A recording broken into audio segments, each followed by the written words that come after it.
Hello students, I am Dr. Krupa Rasne, Professor and Head ENC Department, Jain College of Engineering, Belgavi. So continuing with the module 2, this is the fifth video of module 2. The syllabus continues to be triggering firing circuits for a thyristor. Textbook will be MD Singh and KB Kanchandani. The particular syllabus that we will be covering here would be resistance firing circuit problems and resistance capacitance firing circuit problems. In the next video, we'll look into UJT firing circuit with problems. So let us look at some of the examples with respect to R triggering. So in this problem, the circuit here uses an SCR with IG minimum is given as 0.1 milliamps and VG minimum as 0.5 volts. The diode is silicon and the peak amplitude of the input is 24 volts. You are supposed to determine the angle alpha for RV equal to 100 kilo ohms and R minimum as 10 kilo ohms. So these two values are given to you, RV and R minimum, and IG minimum has been given to you. So note down, and VG minimum, that is the voltage between gate and cathode. So you have to find the firing angle. So for this, let us use this KVL law. ES is equal to, that is input is equal to IG into RV minimum plus R minimum plus VD plus VG. So this is your KVL law. And at the triggering point, when it gets fired, we are going to get a voltage. The input will have a certain value at which it gets triggered at an angle of alpha. So we'll write ES equal to and write this equation, substitute the values of IG as 0.1, RV and R minimum values as 110 and how much you have? Yeah, 110 and VD is 0.7. We'll assume it as silicon diode and 0.7 plus VG has been given to you as 0.5. So if you substitute, you will get 12.2. And since ES is a sine wave, we know sine wave is represented as E max sine omega t. But omega t is nothing but it is to be the firing angle, that is 2 pi ft, which I can write it as alpha. So if I substitute E max sine alpha, E max is given as 24 volts, right? So I get the angle of alpha as 30.6 degrees. Let us look at a similar problem. In this figure, the gate voltage the required to trigger is given as VGT as 0.6. Okay, and IGT is given as 250 microamperes. The diode is silicon, so you can take VD as 0.7. And input ES is given as 100 sine omega t. So E max is given as 100. Find the firing angle alpha at which the thyristor will turn on if R minimum and RV are given. So very same problem as previous. Write down all the given values and substitute for ES in this formula. You will get the value of ES. Represent ES in the way as E max sine omega t or Vm sine alpha, right? And hence we will get the value of alpha as 36.01 degrees. So now let us look at the resistance capacitance triggering RC half wave. We should remember at this point that the resistance type triggering, purely resistive triggering, was able to trigger the thyristor between the angle 0 to 90 degrees. Beyond 90 degrees, it was not able to trigger. Since the SCR in a sine wave is going to be forward biased from 0 to 180 degrees, just triggering from 0 to 90 degrees is not utilizing the full capability. So an SCR should be able to be triggered from 0 to 180 degrees. So let us see in this RC circuit how the firing angle can be triggered even beyond 90 degrees, which was not possible with R triggering. So here the capacitor C, as you have seen, is connected as a phase shift to the gate, and D1 is used to prevent any negative current going to the gate, right? Now, what happens is for the capacitor, there are these three paths. One is through the R, one is through the diode, and the other is through D1. Obviously, this path is there only when the SCR is in on state. So the SCR and upper plate of the capacitor is positive, and during that time the capacitor will discharge through this because that is the least resistance path.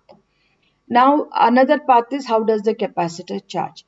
The input is being AC, so the capacitor will charge either positive negative with respect to the input or negative positive with respect to the input. So if input is say negative, that is this is minus and this is plus, then how will the capacitor charge? The capacitor can charge like this, right? Or it can charge like this because this is minus and plus, this will make this diode to be forward biased when the input is negative. So the capacitor will find a much lower resistance path through the diode rather than through the resistance. So when the input is minus plus, the capacitor is going to use this path and charge with minus here and plus here. Okay, so this will go on for the negative. When the input is positive, upper is plus minus, obviously this diode is not conducting, it is reverse biased. So the SCR cannot take this path and it has to use the resistance path.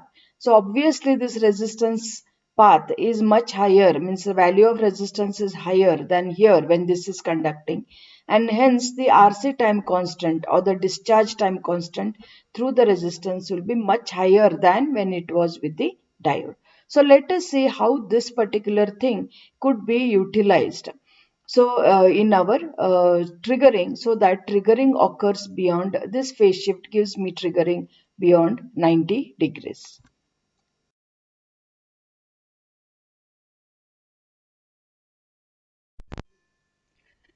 So let us see more elaborately how this RC half wave trigger circuit works.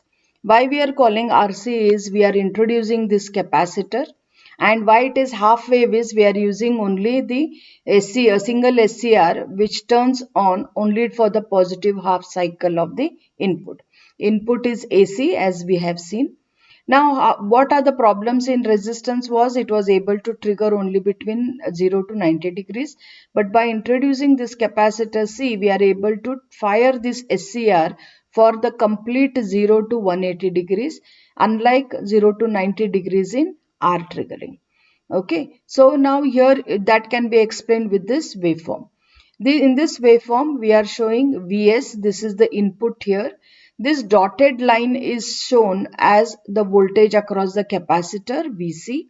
Okay, and this is your output voltage. The voltage output will come across the load here, and we know that only when the SCR fires, this load will get the input voltage, right? Because it becomes short circuit like this. So whatever is the input voltage at that time when it is fired, when SCR is fired, it is going to conduct same as input voltage. And whenever SCR is conducting, that is during this period, the voltage across the SCR Vt will be 0, and when it is not conducting, that is from 0 to alpha it is not conducting, then it will be the same as input voltage. So it will follow the input voltage till here till alpha, then alpha to pi it is going to be triggered, hence its voltage is 0. Now let us see how exactly you are able to trigger even beyond 90 degrees. Let us begin this explanation with a negative waveform. That is, when the input is negative, so the top plays minus and this is plus. In that case, as I explained to you, the diode D2 is going to be forward bias. We are assuming the thyristor to be in off state now because in negative it will be off. So this path will be not in picture. Now diode is going to turn on, so obviously the capacitor is going to charge like this through the diode and back. So this will be plus and this will be minus, right? So you can see here, since the resistance of a forward bias diode is almost nil, it will charge along with the charging will be, it will follow the input as it is without any phase shift, okay, till it reaches the peak. Once it reaches the peak, this will be plus and this will be minus peak, that is equal to minus Vm. Obviously, this is also minus Vm because input has also become, this also is minus Vm. Diode D2 will become off. Okay. At this peak, when diode becomes off, then obviously the input is still changing, right? Input is trying to go to positive. So the capacitor tries to follow the input, but now it will be through the resistance. So obviously what happens is, this resistance being very high, it cannot discharge and it almost remains at the value of the negative minus Vm. Now when the input goes positive, so this becomes plus and this is minus. Okay, the capacitor, what happens is, the capacitor will by the meantime will be charging or following the input through the resistance. So it will follow with a slope. Why? Because there is a resistance and there is a phase shift between the input and output, RC phase shift. Depending upon the time constant, depending upon the value of RNC, I can change this slope like this. So when it is charging, you should remember that this value is nothing but VGT, that is the voltage that is coming between gate and cathode, and this is the minimum value it has to reach so that it is able to trigger the SCR. So the capacitor, what happens is, it is charging with this phase shift, and if I keep this slope quite slanty, that means it will go even beyond 90 degrees to reach VGT, which was not possible in R triggering. Once it reaches this minimum level, that means the gate is getting IG minimum and VG minimum at this point, and the gate current will go and SCR will turn on. The minute SCR turns on, the capacitor, instead of going like this, it will start to discharge through this particular thing, and immediately it will discharge and it will remain in that discharged state as long as the SCR is on. So from alpha to pi, SCR is going to be on and capacitor will be in short circuit condition. Again, when the negative starts, again when the input changes its polarity to negative, the capacitor is going to follow that, take the peak and then again get the phase shift, follow the input, and when it goes positive and reaches this level, it is again going to trigger the thyristor during the positive half of the cycle. So we see that SCR triggering points are here, okay, and here. So if I call that as alpha, SCR from 0 to alpha will not be conducting, right? Because it will not, here it is not reaching the VGT value. So it will not be conducting. So SCR is off. Because SCR is off, the voltage across the thyristor will be the same as the input voltage. So from 0 to alpha, it will follow the input as it is. Okay, and then from alpha it is going to be fired, so it will conduct. The minute it conducts, the VT voltage will become 0 and it will remain there till pi. Again, when the input becomes negative, minus, plus, the line commutation happens or natural commutation happens and SCR again goes back to off state. The minute it goes back to off state, it is going to follow whatever is the input and you are going to get this particular complete half wave across it when it is not conducting. And when it is not conducting, obviously no load current is going to flow and the thyristor output, the output voltage across the load will be 0. Okay, so output voltage is coming only between alpha and pi, and this particular 2 pi plus alpha and 3 pi. So this is the explanation for RC wave triggering. So how do I control this slope? By controlling the value of R. If I want it to trigger here itself before 90 degrees, I have to make sure that R value is so small that the capacitor charges quickly to VGT and triggers before 90 degrees. And if I increase the value of R, I can increase the slope and it is able to trigger the VGT, okay, the SCR by reaching VGT at a much later value. So by controlling the value of R, I am able to control the firing angle from 0 to 90 degrees. So this is the waveform. As I have shown, this is the same waveform. The first part A is having high R value. Hence, the capacitor charges with a more slope so that it reaches VGT beyond 90 degrees. And here I am showing that the value of R is less. Because of that, the slope is less so that it reaches the value of VGT faster, and hence SCR can be turned on earlier. So the earlier I turn on, the output voltage will be more as compared to output voltage here. Okay, so as R increases, alpha is going to increase and output is going to be less. As alpha decreases, right, alpha decreases, output is going to be more and alpha will decrease when R value is less. And when SCR is not conducting, the output voltage will be same as input voltage, but when SCR is conducting, the output voltage will be 0. So from your alpha to pi, output will be voltage across the thyristor Vt will be 0. For the negative, it is not conducting. Till it is fired again, it will follow whatever is input till that point. Okay, so this is your thyristor RC half wave trigger circuit. So in RC triggering, we have seen the two cases, that in case 1, the resistance value is large, and in case 2, the resistance value is small. So when the resistance value is large, the time taken for the capacitance to charge from minus Vm to VGT, that is the minimum voltage to trigger the SCR, is also large, resulting in larger firing angle and lower load voltage. And in case 2, R is small, so R is set to a smaller value. The capacitor charges at a faster rate towards VGT, resulting in early triggering of SCR, and hence the load voltage will be more. When the SCR triggers, the voltage drop across it falls to 1 to 1.5 volts. Ideally, we say 0, but there will be a forward voltage drop of 1 to 1.5 volts. This in turn lowers the voltage across the RNC, right? And the low voltage across the SCR during conduction period keeps the capacitor discharged during the positive half cycle. So as long as the SCR is conducting, the capacitor is short circuited between the gate and cathode because that diode is conducting in the gate circuit.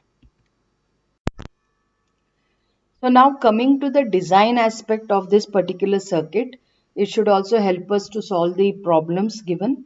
Now if you see in this particular circuit, there are two loops that we can see. One is at the input and one is between this gate cathode and this capacitor. So looking at this particular, I can say that VC is equal to VGT, that is V, or we can say VD1 plus VGT. Okay, and considering the source voltage and the gate circuit, we can write Vs is equal to IGTR plus Vc. So IGTR is the value when the SCR is going to get the minimum value to trigger the thyristor. So we assume that IGTR plus Vc is the voltage that is flowing just before the triggering. So the load will not be considered here. So SCR fires when Vs, when the input voltage just goes beyond IGTR plus Vc, SCR is going to fire. So I can replace the value of Vc here with VGT plus VD1 and I will get, R value. So R should be less than or equal to, bring R on the left hand side, Vs minus VGT minus VD1 upon IGT. So the RC time constant for zero output voltage, that is the maximum firing angle for power frequency, is empirically given as, so in our half wave we have to take the value of RC should be greater than or equal to 1.3 into the T by 2, where T is the period of the input signal. So this is the formula and a problem that we will be looking at. So design a suitable RC triggering circuit for a thyristerized network operation on a 220 volt 50 Hz supply. The specifications of the SCR are given as VGT minimum as 5 volts and IGT max as 30 milliamps. Okay, so we have the formula R equal to Vs minus VGT minus Vd upon Ig. This is for half wave, and we get the resistance value 7143.3 ohms. Okay, and we know that RC should be greater than your 1.3 times T by 2. Okay, so I have got this expression for, I know the value of R, I can find the value of C. So with this I have got the problem solved. Well, this is RC full wave. What we saw earlier was half wave, where we used a single SCR, okay, and which conducted only during the positive half cycle. Here also we are using only a single SCR, but what we will do is we will take the input and rectify it into a full wave. So this bridge will convert your input AC into a full wave DC. So since there is both positive cycles coming here, this SCR is able to conduct for both the half cycles. That is when you are already rectified it. So VD is the output voltage of the rectifier. So you will know that I'll be getting a full wave rectifier here. Now this action triggering works similarly as I explained. The capacitor has to charge to the value of VGT, which is the minimum voltage required to fire the SCR, and a minimum triggering current IGT has to flow through R.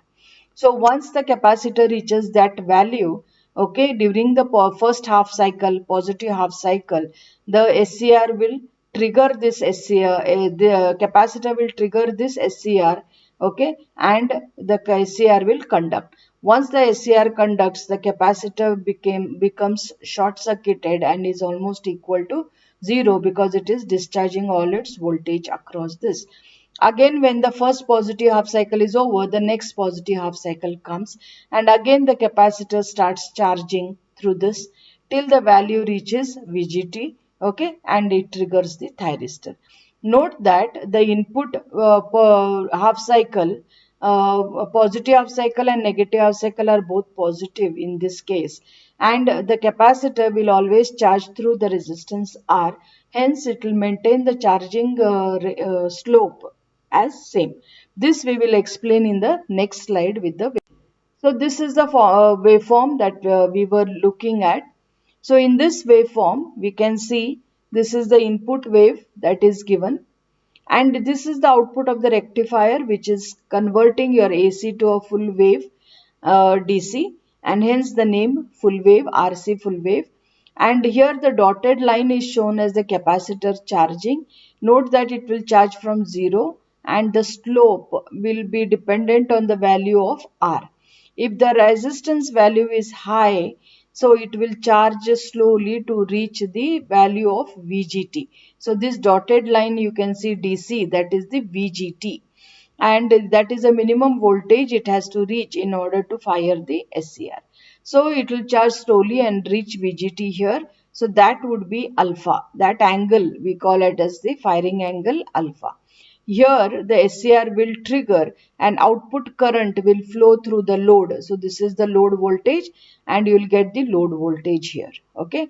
Again it becomes off when the input becomes 0. Line commutation occurs and it becomes off here.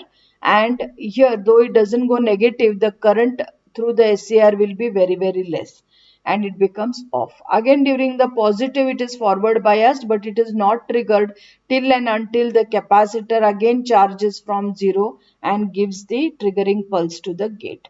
So this process will go on for all the half cycles of the input. And since this is the thyristor voltage, the voltage will be same as the input when it is not conducting, that is from 0 to alpha. And when it conducts, the voltage across the thyristor will be 0. So you should note that these two waveforms are exactly opposite to each other. This is for high value of R. For low value of R, we see that the slope is very small, or it will almost charge along with the input. and here it will trigger alpha earlier. Okay, so alpha can be triggered from a low value to high value by changing the value of R. And as I change the value of R, if I trigger it at a low value, note that the output voltage increases. Here high value of alpha, output voltage is less. So the three things are: higher the value of resistance, higher will be the angle, firing angle, and lower will be the output voltage. Lower the value of resistance, lower will be the firing angle, but higher will be the output load voltage. Form. Now the simple circuit here gives full wave output, okay, as shown in the figure. In this circuit, the initial voltage from which the capacitor C charges is essentially zero. So initial charge of the capacitor is zero. The capacitor C is reset to this voltage again by the clamping action of the thyristor gate when it turns on. For this reason, the charging time constant RC must be chosen longer than for half wave RC circuit in order to delay the triggering. Hence, the RC value is empirically chosen as RC should be greater than or equal to 50 by 2 times T by 2. So, earlier for half wave we took only 1.3 into T by 2. Here we have to take 50 into, because it has to be charged very slowly reach, because earlier it was going from minus Vm, but now it is going from 0 onwards to reach VGT. So from this we get RC should be greater than 50 T by 2. Also R should be less than Vs minus Vgt upon Igt, because Igt, Vgt are the required voltage and current for gate triggering. So thank you, and if you have any questions, please get back to me.